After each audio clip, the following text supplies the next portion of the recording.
All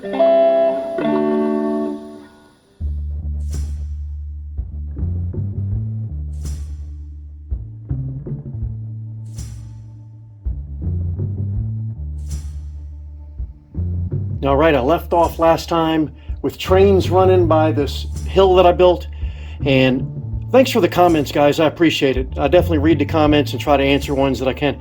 There was a guy that asked about switch machines, and I think I covered it in a previous video, but here's a shelf of switch machines that are getting ready to go on the layout over here, and I have to redo this rod on each one of them. But these little plates I made, these are basswood, and I glue these to this, and then I can mount them up under the layout. So hopefully that'll answer his question without having to go look at the other videos. Since then, I've tried a new technique. It almost looks like a roof. So what I'm doing here is I kind of went in and did every other one of these cut pieces, like cross slats, whatever you want to call them, and I glued them in with liquid nails and put a pin in them just to kind of hold it steady until I'm able to get the hot glue out here and do the rest of them. So most of them are just sitting in there, just kind of tucked in there, and then I can go back with the hot glue gun and just glue them up.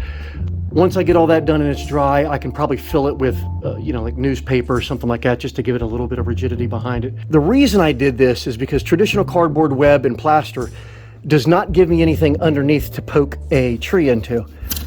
So that's how I do my trees. I usually make a poker, and then I can stick it down into something. But when you do that into the cardboard, if there's nothing under it, it just kind of flaps over. But with the number of trees that are going to go on here, I think this was the best method. And that whole box that I showed in the previous video, the box that I carried the backdrops in, I used almost the whole thing. So luckily I have a little bit left that I'll be able to get the stream area done, and then that area too.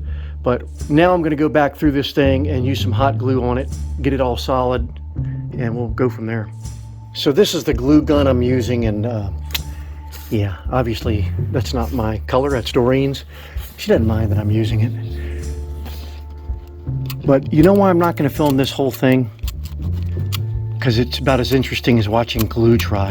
I finally found a few minutes that I can work on the layout, and what I want to do is devote that to planning this far left-hand side of the layout. In this area, I envision a mine scene, but I really haven't nailed down what I want to do. The only conundrum is, in this area, there's not enough room to have a runaround track.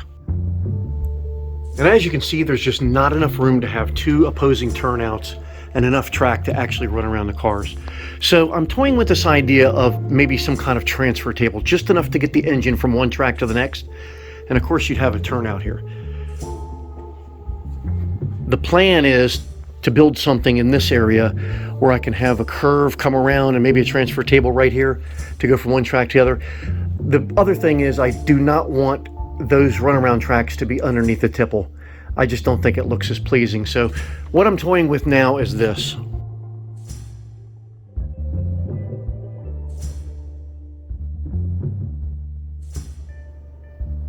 I know that's a small area to have two tracks in a tight curve, but this is from the other portable layout that I dismantled, and I can't remember the radius on this. We'd have to go back to the other video, but something like this. So that might fit in this small space.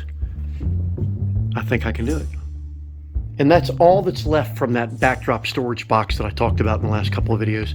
I don't know that I want to buy a whole nother sheet of 4x8 foam, but we'll see. I think what I'm going to have to do here is create a box, a rectangular box that comes out to here. And we'll start from there. So I'll just make a box, we'll get it in, and then we'll see where the curve radius is and how we need to go this way.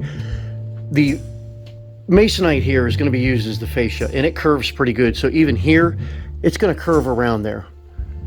So I think I can do the same thing here, where if it comes in like this, it can turn. All right, let's take a look.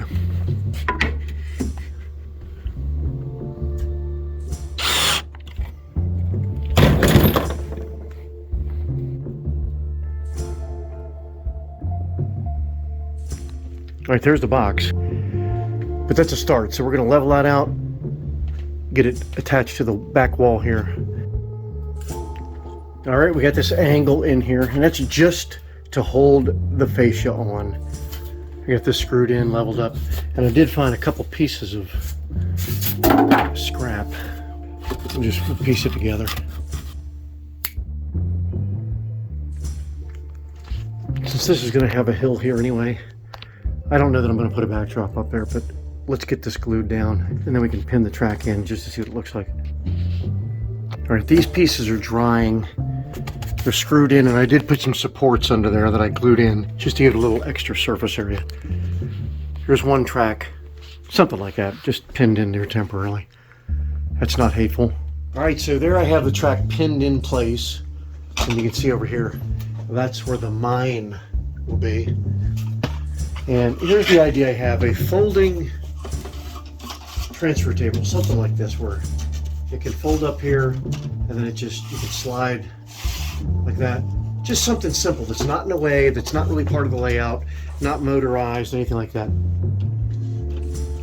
Obviously not this crude, but